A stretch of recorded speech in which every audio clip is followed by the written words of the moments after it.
आजची सकाळ नेहमीपेक्षा जरा उशिरा उगवली होती. सकाळची सगळी कामं आवरून अनुपमा नाटकांच्या पुस्तकाच्या ढिगामध्ये जमिनीवर बसली होती. पुढे कुठलं नाटक बसवायचं? कन्नड संघासाठी एक बसवायचं आहे, एक कॉलेज डेसाठी बसवलं पाहिजे, उज्जैनला कालिदास महोत्सवामध्ये एक खास नाटक बसवलंच पाहिजे, शिवाय नाट्यस्पर्धा आहेच. अशा वेगवेगळ्या वेळी वेगवेगळ्या ठिकाणी योग्य ती नाटकं निवडणं खरोखरच फार कठीण होतं.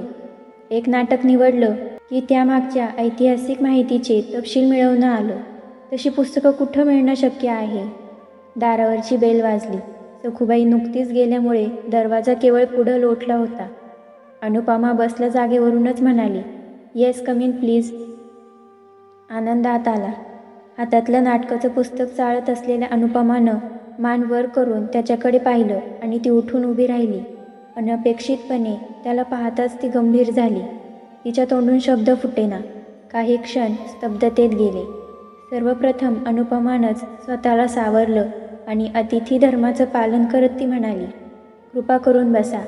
एकेकाळी ज्या व्यक्तीच्या 2 ओळींसाठी ती दिवसाचे दिवस फक्त पोस्टमनची वाट पाहत होती, आणखी काहीही न करता, तीच व्यक्ती आता पत्र न लिहिता स्वतः समोर हजर झाली आहे.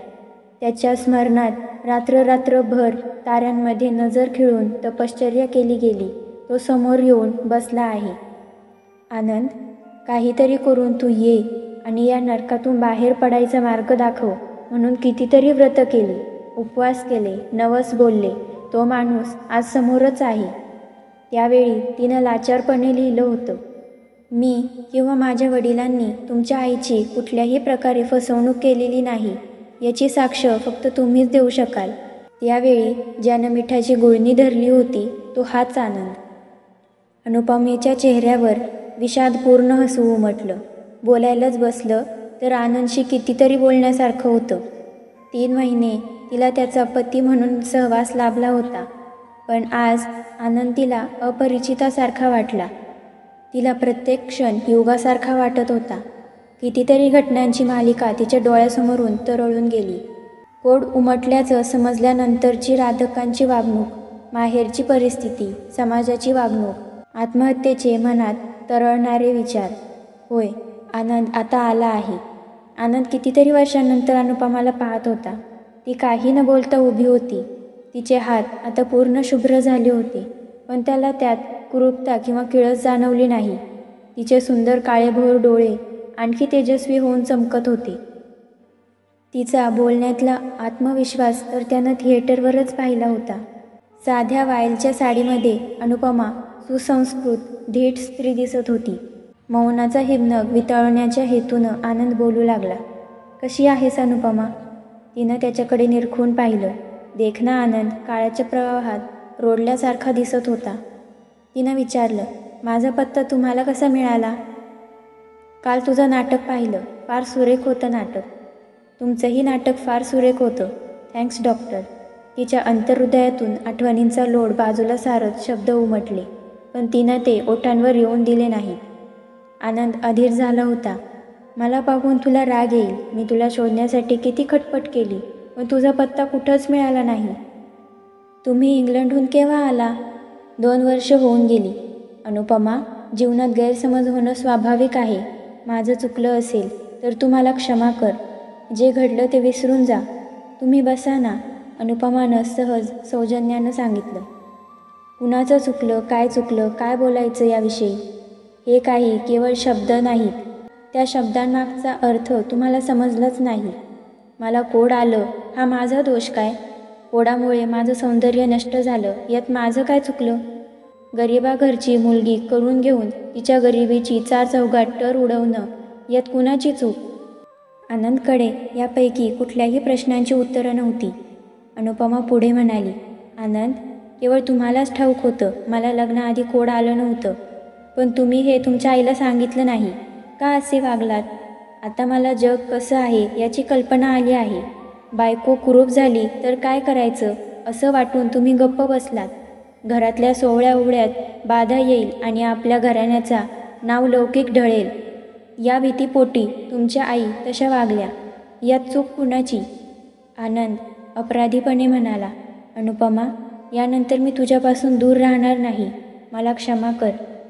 कुणाकडून क्षमा हवी आहे इथं? मी क्षमा केली तरी काय होणार आहे? रोगानं खितपत पडलेल्या कुत्र्यावर भूतदया म्हणून औषधोपचार करता. मानसिकदृष्ट्या खचून गेलेल्या पत्नीला औषधाची गरज आहे असं तुम्हाला वाटलं नाही? आनंद, त्यावेळी मला 2 आपुलकीच्या शब्दांची गरज होती. हपापून मी त्यांची वाट पाहत होते. अनुपमा, जे झालं ते असू दे. आपण एकत्र राहूया. आपत्तीला तोंड देऊ. प्रत्यक्ष मार्ग कसा काढायचा ते नंतर ठरवू. पण एक लक्षात ठेव, मी तुझा आहे. एवढ्याच शब्दांची मी त्यावेळी चातक पक्षासारखी वाट पाहत होते. तेव्हा काही अर्थ होता या क्षमेला. अनुपमा, अगदी खरं आहे तुझं. पण आमचाही विचार कर. जर हा आजार पुढच्या पिढीला आला तर काय करायचं ही भीती होती ना. त्यात जर आपल्या घराण्यातल्या मुलींना झाला तर, अशी आईला भीती वाटत होती. आनंद, तुम्ही डॉक्टर आहात. तुम्हाला या संदर्भात मी काही सांगणं योग्य ठरणार नाही. कोड अनुवंशिक आहे असं कुठं सिद्ध झालंय? माझ्या माहितीप्रमाणे आमच्या घरी कुणालाच कोड नाही. तेही जाऊ द्या. तुम्ही माझ्याशी या विषयावर नीट बोलला असता तर मी स्वतः तुमच्याबरोबर पत्नीसारखी न राहता उत्तम मैत्रिणीसारखी राहिली असते. मी स्वतः तुमचं दुसरं लग्न लावून दिलं असतं. पण तुम्ही मला तशीही संधी दिली नाही. तुमच्या विषयात तुमचं ज्ञान अगाध आहे. तुम्ही मला एक डॉक्टर म्हणून मार्गदर्शन करू शकला असता. आनंदला काय बोलावं ते सुचेना. आनंद, मला सांगा, तुम्हालाच कोड आलं असतं तर तुम्ही पुढच्या पिढीचा, पुढं कदाचित जन्मणाऱ्या मुलांच्या भविष्याचा विचार केला. फार उत्तम झालं. पण मीही कुणाची तरी मुलगीच आहे ना. केवळ मला कोड आलं म्हणून मी माणूस आहे याचाच तुम्हाला विसर पडला काय? आनंद निरुत्तर झाला. बोला आनंद, तुम्हाला कोड फुटलं असतं तर मीही तुमच्यासारखा विचार केला असता काय? अनुवंशिकतेचा विचार करत तुम्हाला अशीच वाऱ्यावर सोडून निघून गेले असते काय? तुम्ही पुरुष आहात, मी स्त्री आहे. एवढाच फरक. तुम्हाला सोयीस्कर असेल असा विचार तुम्ही मांडता आहात.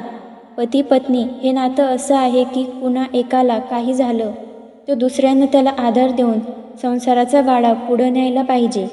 रोगी आधीच वेदनेनं तळमळत असताना त्याला आणखी मारू नये ही गोष्ट तुमच्यासारख्या डॉक्टरांना समजली नाही याचं मला आश्चर्य वाटतं.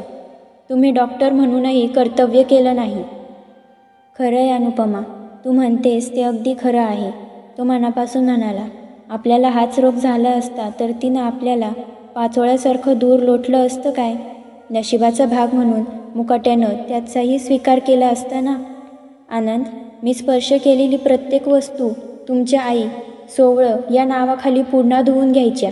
माझ्या वडिलांना बोलावून घेतलं आणि कोकराला हकलून द्यावं तसं हकलून मोकळ्या झाल्या. का ठाऊक आहे? का? कारण त्यांचा स्वतःच्या मुलावर अपरिमित विश्वास होता. आपल्या या वागण्याचा मुलगा कधीही जाब विचारणार नाही याची त्यांना खात्री होती. तू आपला शब्द ओलांडणार नाही. आपण वागू त्याविरुद्ध ब्र उच्चारणार नाही हे त्यांना ठाऊक होतं. तुम्ही तसे वागलात तरी मी काही तुम्हाला तुमच्या आईविरुद्ध चिथवलं नसतं. मी फक्त एवढंच म्हटलं असतं, तुम्ही विचार करा, विवेकानं या घटनेकडे पहा. माणसाचं जीवनच अस्थिर आहे. हा रोग तुमच्या घराण्यात कुणालाही कधीच होणार नाही याची खात्री काय? तुमच्या मुलांनाच उद्या हा रोग झाला तर काय कराल? तो प्रश्नच येणार नाही अनुपमा. मी दुसरं लग्न करणार नाही. पण तुम्ही दुसऱ्या लग्नाला तयार असल्याचं मी अनेकदा ऐकले. आईनं तसा आग्रह केला. सुरुवातीला तिच्या समजुतीसाठी हो म्हटलं तरी मी नंतर नकार दिला. तू म्हटलंस ते सारं अक्षरशः खरं आहे. त्यावर मी काही म्हटलं तरी तू मान्य करणार नाहीस. पण अनुपमा, उरलेलं आयुष्य आपण का वाया घालवायचं? इथं आईच्या सोवळ्या ओवळ्याचा अडथळा असेल तर आपण इंग्लंडला जाऊया. तिथल्या समाजात असे आक्षेप घेतले जाणार नाही. तू तिथं तुझ्या नाटकाच्या आवडीचाही मनाप्रमाणे पाठपुरावा करू शकशील. या वयात आईमध्ये काही बदल घडवून आणणं शक्य नाही. अनुपमा, तू आणखी विचार कर. आपण दोघं मिळून जीवनाला सामोरं जाऊया. जाऊ दे आनंद. होरपळून गेलेल्या बीजाला पुन्हा कोंब फुटणं शक्य नाही. आता मला नवरा, प्रेम, माया सारं निरर्थक आहे असं वाटतं. तुम्ही खूप उशिरा आलात. मला माझ्या जीवनाचं ध्येय समजलं आहे. आता मला कुठल्याही प्रकारच्या आधाराची काठीची गरज नाही. प्रत्यक्ष सूर्याचा प्रकाशच रस्त्यावर उजेड टाकत असताना कंदिलाचा प्रकाश कशाला पाहिजे? एकच सांगते, देवाच्या कृपेनं मला बुद्धी आहे. त्यासाठी आवश्यक ती संधी उपलब्ध आहे. मुंबईसारख्या महानगरानं मला अपार रक्षण दिलं आहे. पण सगळ्या महाश्वेतांची परिस्थिती माझ्यासारखी नाही, ज्यासाठी आपण कुठल्याही अर्थी जबाबदार नाही. त्यासाठी परित्यक्तेचं जीवन वाट्याला आल्यामुळे होणाऱ्या दुःख वेदनेच्या कल्पनेनंच माझं मन आक्रंदून उठतं. तुम्हाला तुमच्या आयुष्यात तसं कुणी भेटलं तर तुम्ही त्यांना शक्य असेल ती मदत करा. दयेची भीक नको, माणुसकीच्या दृष्टिकोनातून मदत करा. आनंदला काय बोलायचं ते सुचलं नाही. आनंद, उशीर झालाय, मला कॉलेजला जायचंय. तिनं आपल्याला निघायची सूचना दिल्याचं त्याच्या लक्षात आलं.